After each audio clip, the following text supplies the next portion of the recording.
Welcome to this very special edition of the KJ Masterclass Live, the show which ensures that you profit from your time spent here with experts, either through their industry insights, information, or simply learning from them. And today we have with us Joshua Fineman, founder of Mensch, a community helping men reconnect to purpose, presence, and a deeper sense of belonging through coaching, men's circle, and modern rites of passage. And we'll learn from him why so many high achieving men still feel unfulfilled and what it really takes to find meaning, connection, and presence. Welcome to the show, Joshua. Thank you, AJ. Thank you for having me. You are welcome. Welcome to the show. Welcome to India in this online form, Joshua. And I'm sure not just in India, but a lot of people across the globe. A lot of men across the globe will benefit. A lot of women also across the globe will benefit from what we are going to talk right now. We'll be talking about unlocking fulfillment for modern men. We'll talk about all this. But before that, let's learn a bit about your background, your story, your journey, so that people know who they are listening to. Thanks, AJ. Well, my name is Joshua Fineman. I am a 39-year-old father of 3 kids, husband to a wife I've been with since I was 18, and a man who's been on a journey since a very young age. But I grew up in a household with an entrepreneur of a dad who was materially very successful, but was out at work a lot, and went into my working world with what felt like a giant pressure on my shoulders to prove my worth and prove my value for multiple reasons. And for the first 10 or so years of that career, really zigzagged from one thing to another, because I was caught in between 2 spaces. One was, as I said, really trying to prove that I could succeed. And the other was a deeper knowing, a deeper sense of recognizing that I wanted to do something that felt meaningful and purposeful to me. So I started off in the world of finance and then moved further and further away from numbers towards people. And at some point along that journey, discovered coaching and men's work and men's circles, and met my mentor called Kenny, and slowly rebuilt myself from a place of being burnt out, having quite a disconnected marriage, feeling really unfulfilled. And I wouldn't say that I was depressed, but maybe 80% of my days I was melancholic. I was walking around feeling just something was missing. And then over the last 6 years have rebuilt my sense of self and my sense of value, and have been passing that yummy medicine on to hundreds of men who I support along the way. Absolutely, Joshua. So let me ask it this way. You are a fine man, and there are many successful fine men out there, but they feel empty. Yeah. Why? It's a great question. I think it really comes down to what I said in my opening story. I think many men have been brought up in a world where feeling loved and accepted is conditional on needing to prove ourselves in whatever capacity that is in, whether it's through work or as a father or as a husband. It's a requirement that we need to get somewhere in order to be worthy. And that has come out in very unhealthy ways historically. And a lot of people have got hurt along the way because of men's unhealthy relationship with their need to prove themselves. And we also live in a world which is far more focused on doing and on intellect. But we're called human beings. We're not called human doings. And I just think men have historically not really understood how to be. I think we're very good at doing and fixing and saving and proving, but not just being. So when it comes to the question of why are men struggling, I think it really boils down to that. Absolutely. But is it that simple? See, normally men, they think that, when they are being brought up or they grow, at that point in time, they think that if I do these things, then everything will be taken care of. If I Yeah. achieve success, then everything will be taken care of. I will have a good life. And when you achieve all these things, still you feel empty. Yeah. Then where is that respite? Where is that peace in life, Joshua? What is it? Are men then moving the wrong sort of lane? Should they change lanes early on? How? I want to understand things from the ground. You are the founder of Men's. Tell us from there. Where does the thing go wrong? Why are men under so much pressure? Self pressure. Others put pressure. Family puts it, or partner puts it.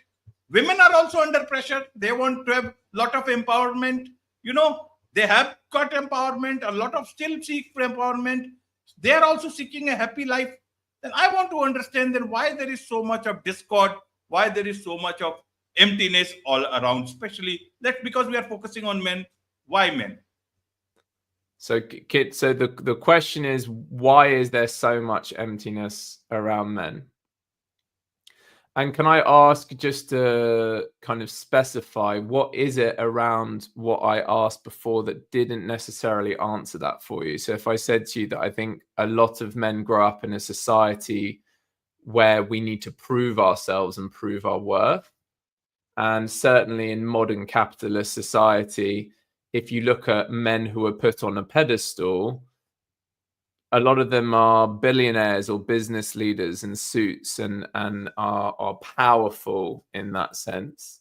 And so we're learning through our upbringing with our parents, through our society, and through the media we're consuming, that in order to prove myself, I have to be powerful. I have to have lots of money. I have to be good at business. Fulfillment and happiness must come through that. So certainly with the men that I meet, I think that that's like an old narrative that they have learned growing up. But my question to you is there something more that you're seeking from my answer? Right, right. Because you talked about pressure. And you Yes. also talk about the hidden pressure men face every day. So these Yeah. are the pressures. Are these the hidden pressures, or there are some other hidden pressures that men Good. face beyond these? I understand. Yeah. So here are the pressures that I think men are facing alongside that at the moment and I think they're really brilliant pressures. I think that we're entering a world, as you said, where men aren't needed in the same capacity to let's call it protect and provide as they have been previously, because women are earning generally more money than they have ever before. Women are mothers, and also they're working now. So men don't need to go out and earn the bread whilst the women are at home, which is brilliant. There's more equal opportunity than there has ever been before, and we're not necessarily at the end of that space, but we're moving towards a more equanimous world. So I know as a man who grew up in a household where dad went and worked and wasn't really present apart from some bedtime stories and over some holidays, and mum was at home full time. That was kind of the world that I grew up in. And so they were the roles of the man and the wife in the household. So I suppose I'm talking about young family men at the moment more than anything else. But in the household that I'm in with my wife now, whilst I would say, I don't know, maybe 65% of the responsibilities in the household with our 3 young kids rests on her shoulders. Let's say 40% of it rests on my shoulders. And that just wasn't the case when I was growing up. And it's not just the responsibility rests on my shoulders. I want to be here for my kids. I want to be here for bath times. I want to be here to drop them off at school. I want to be here to play with them. If my kids ask me, Dad, can you play football with me in the garden?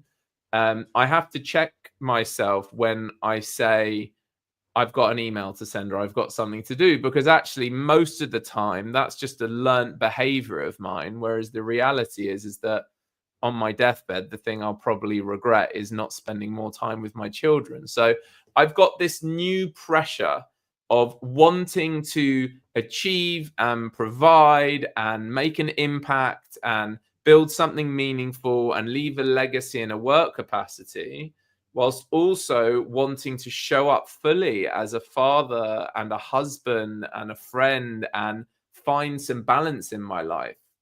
So I think really that makes things more complicated, because I want to show up in all aspects of my life more fully now, not just in one aspect of it. And what I am learning on the job is how to do that, because the generations that have come before me may not have been asking themselves those questions. So the modeling that was done before me was different.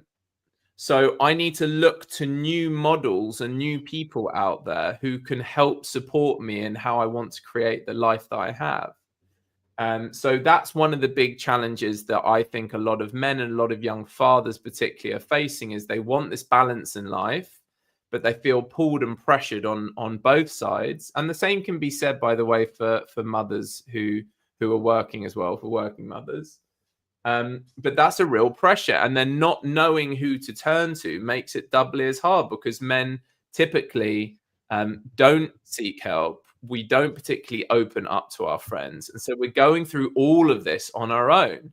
Whereas actually, when I look at my wife and her friends, they talk to each other much more easily about what they're trying to do in the lives they're trying to create in their friendships. Whereas with men, the fact that we don't have those friendships or sense of fellowship along the way, it can be a very, very lonely experience. Absolutely, absolutely, Joshua. So let's look at the solutions. You talked Sure. about, ticking the boxes. So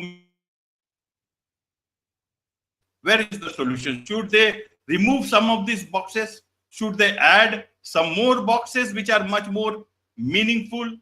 How should they look at solutions? Tell us about that, especially from with regards to men's also. You talk about it as a movement. Help us understand from things on the ground. Sure. So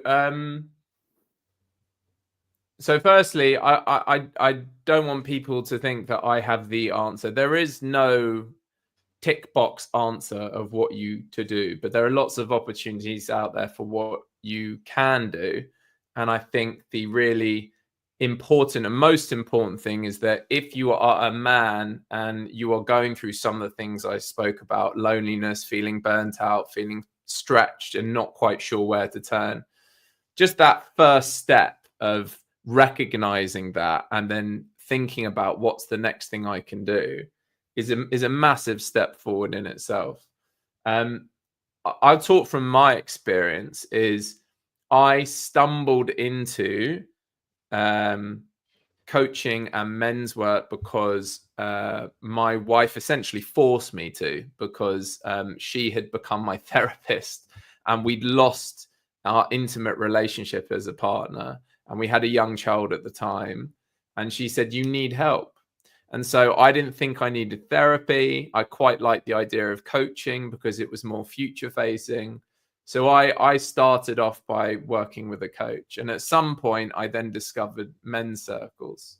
I think irrelevant of the thing, because it can be anything. It can be journaling, exercise, eating healthier, whatever it is. It's really about something that feeds your soul, but it feeds it beyond the need to achieve or get somewhere.